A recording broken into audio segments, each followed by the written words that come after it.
All right, so a number of women are coming out against the president to join the Me Too movement.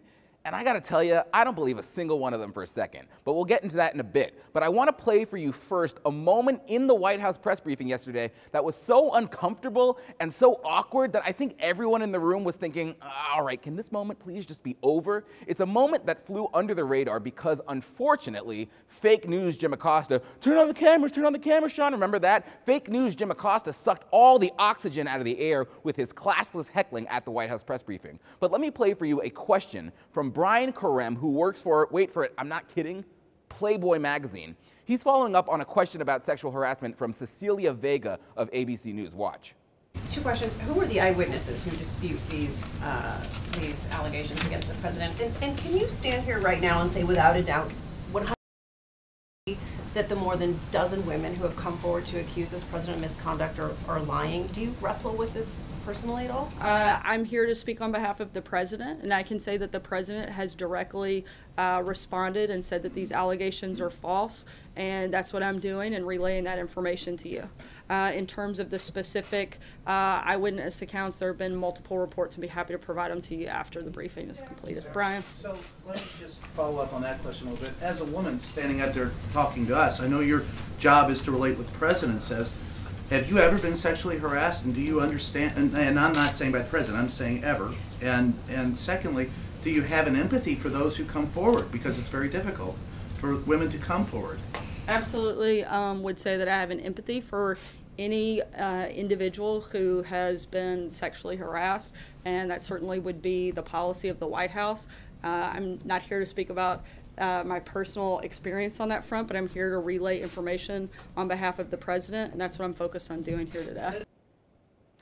I mean, who in the heck does this guy think he is, where he thought it would be okay to ask the press secretary on live television if she was ever sexually harassed, as if Sanders is just gonna drop everything and then tell her story about the time she was sexually harassed. I guess at Playboy, where girls at the workplace get naked to have their pictures taken, that might be normal. But for anyone who doesn't work at a porno magazine, that's a deeply private story, and sharing it in public is a personal decision. Now, luckily, Sarah Huckabee Sanders has no problem holding her own at the podium, and she's not going to cower in fear. But asking someone about their experience being sexually harassed is not something you can just expect someone to talk about in passing on a Monday afternoon at the White House press briefing. You don't do it on live television. You don't do it in front of a group of people, let alone a group of reporters who don't even like her. A woman tells this story to the people that she wants to tell it to, in the place that she wants to tell it. She does it on her own terms, not on some Playboy reporter's terms, especially not when he asks you to do it from some podium at the White House. And that's part of the reason I don't believe the Trump accusers, because they seem to just be making this into a big show. It's too much of a show for it to be believable. Yesterday, after they went on Megyn Kelly's show, remember her? Not many people do, which doesn't exactly do wonders for their credibility given Kelly's infamous feud with the president. They held a press conference where they were going to tell their stories. And I kid you not, it was broadcast on Facebook Live, and they opened the press conference with a trailer for their new movie. They're making a movie. That's what this is about. The minute I saw this, that they were advertising their film, I said, okay, I see what this is. This is not a Me Too moment. This is their marketing campaign for their movie. And I'll tell you exactly when they lost any shred of credibility in my mind. It's when one of them made it clear this isn't about the sexual harassment allegations. She said this, watch. I think Trump will eventually be forced to quit, resign.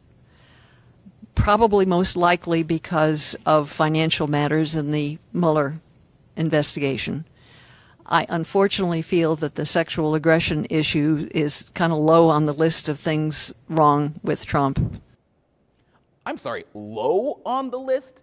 Isn't that the whole reason you're doing this publicity event, to tell your story about why this is high on the list and the American people should care about it? And then we find out at the end that she really just is your run-of-the-mill anti-Trump operative who sees this as a chance to impeach the president. She wants him gone, and so do a lot of people on the left.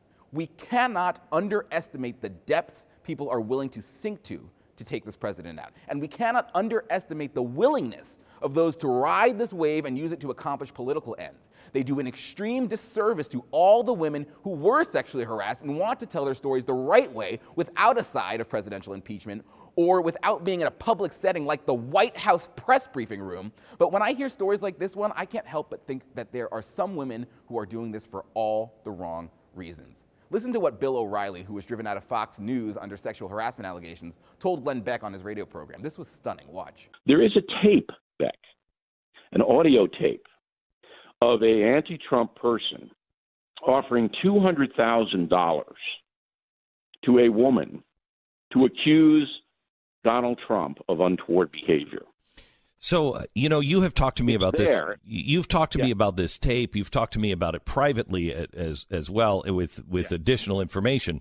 Is this tape going to be released or? Well, I may have to go to the U.S. Attorney myself. I don't want to have to do that and inject myself into the story. But I had my lawyer listen to the tape, my attorney. Right. He's listened to it. There are at least 3 crimes on the tape. So as a citizen, I may have to do this. Say what you want about Bill O'Reilly, whether or not you believe his accusers or whether you agree with him on the issues or disagree with him, whatever. He is a respectable journalist who had a successful career and did over 30 years of honest reporting, even winning local Emmys. He's not some shyster who's bluffing for media attention and doesn't actually have the tape he's talking about. So if this tape comes out, guys, this is going to change everything. If he's able to expose these people for their anti-Trump agenda, that will be a major story, and that will be a major development.